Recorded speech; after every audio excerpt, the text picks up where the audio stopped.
বিষ্ণুনবীর আরেকটা অভ্যাস ছিল, বাসি খাবার খেতেন না, জানেন? বাসি খেতেন না, অল্প খেতেন, কিন্তু যেটা খেতেন ভালোটা খেতেন।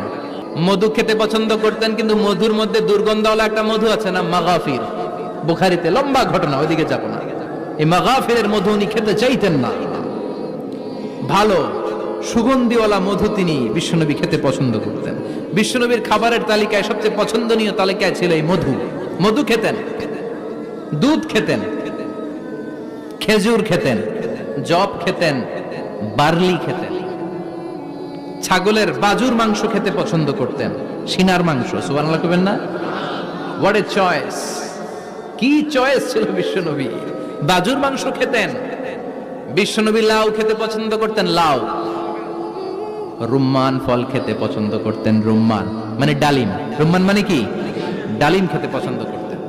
মাশরুম খেতে পছন্দ করতেন। সুবহানাল্লাহ পড়েন।